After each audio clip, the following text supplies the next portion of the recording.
todos, sejam bem-vindos a mais um episódio do Voz da Economia. No episódio de hoje nós trazemos a professora Bruna Gouveia para nos responder a pergunta: o que é capitalismo tardio?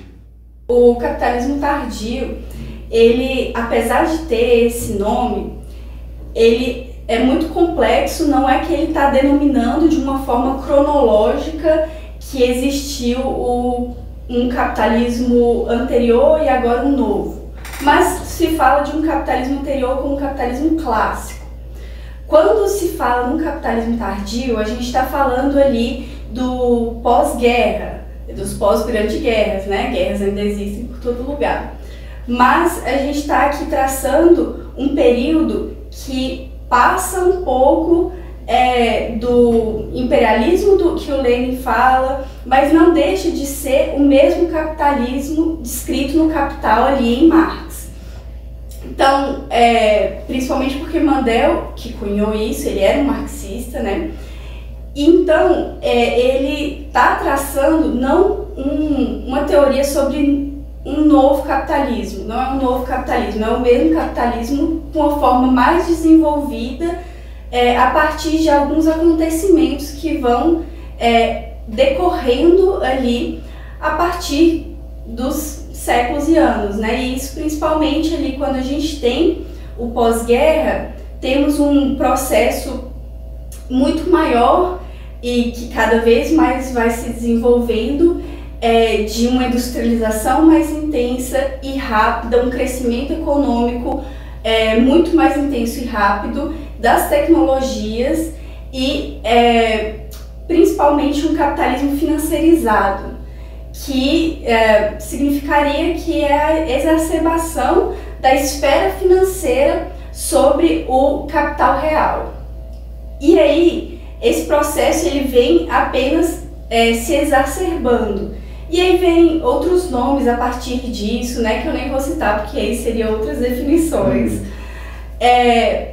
E aí, o mais importante disso é a diferença do nosso país enquanto capitalismo tardio, que se desenvolve nesse período já avançado do capitalismo versus os países que tiveram seu desenvolvimento, sua industrialização ali no período clássico. A Inglaterra foi no período clássico, né? Foi a primeira a se industrializar, a primeira a desenvolver esse capitalismo. Tiveram outras e teve o que colocam meio que no intervalo, que seria, por exemplo, a Alemanha.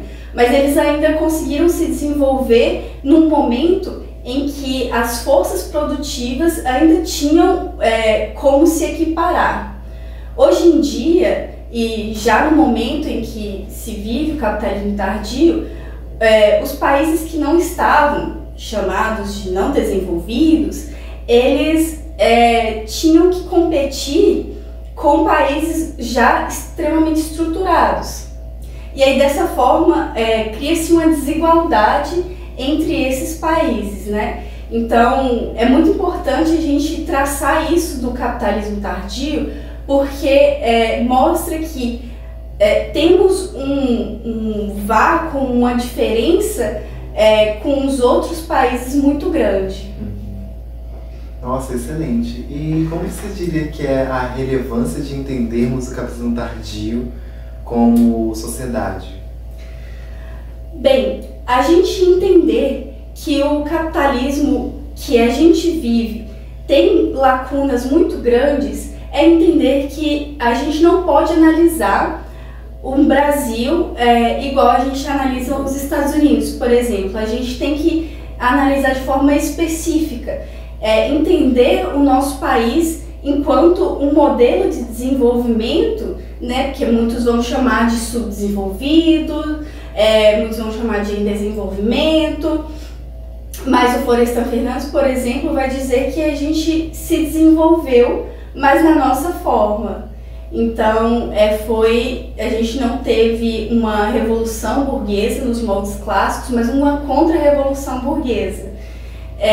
E é que o nosso padrão de desenvolvimento é esse mesmo, e que isso foi consolidado ali nos anos da ditadura militar, e isso forma o nosso país como é hoje. Então, para analisar a nossa economia, a gente precisa compreender as especificidades do capitalismo tardio, que não é o mesmo que os padrões precedentes.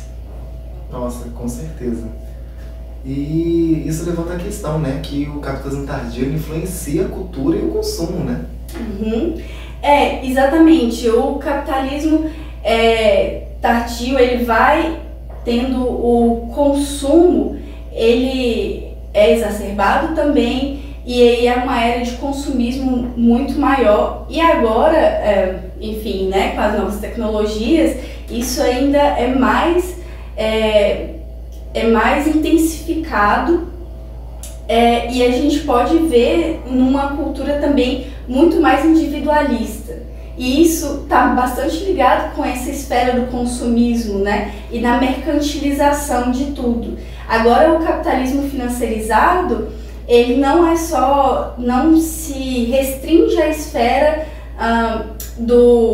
da mercadoria, mas porque a mercadoria, como ela está indo para todos os lugares, está se financiarizando tudo, o mundo está sendo financiarizado. Nós mesmos estamos nesse processo de mercantilização, de nos tornarmos também uma mercadoria. Como a gente vê nas ideias de coach, de se melhorar, de capital humano e tudo mais, isso está muito ligado a esse tipo, que aí, quando o Mandel falou, ele está falando ali no final do século XX. E agora, processos estão se intensificando cada vez mais, e nos últimos anos a gente pode ver até uma fase um pouco mais, digamos, diferente mesmo desse desenvolvimento de capitalismo que a gente tem. Então, assim, capitalismo tardio é um nome, né? É uma forma de chamar, mas acho que a gente não pode se apegar tanto a esse nome, na minha concepção. O nome complexo, né, do neoliberalismo, que aí já vai exatamente para essa área por isso que eu falei assim, tem outros nomes, né? Da mercantilização, porque se trata bem disso, de mercantilizar tudo na vida.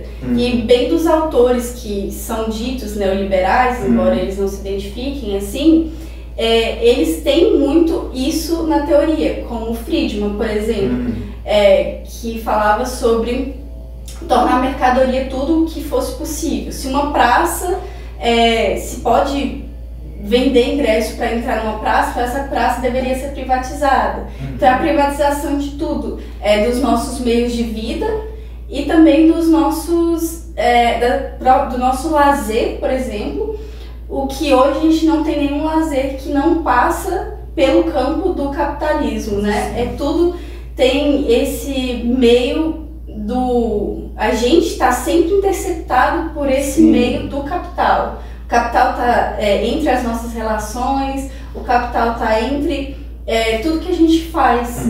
Então, isso Marx já falava, mas a gente está vendo como isso tem desdobramentos muito piores, ainda mais nas tecnologias dos dias de hoje. Nossa, incrível. Sério, são muitas dúvidas e eu adorei as dúvidas que você deu. E é isso, gente. Eu espero que ela tenha sanado as suas dúvidas, assim como são as minhas. Eu achei interessantíssimo. E caso vocês também queiram dar sugestões de outros tópicos, falar também seus comentários, falar, nossa, eu adorei esse vídeo, caramba, eu não sabia sobre isso. E vocês também queiram que outras pessoas também comecem a conhecer o significado desse termo, compartilhem com seus amigos, com seu vizinho, com as pessoas que você conhece na sua vida e que não estão dentro desse âmbito de economia, para que possamos compartilhar esse conhecimento com todos. É isso, muito obrigado e tchau, tchau! Tchau!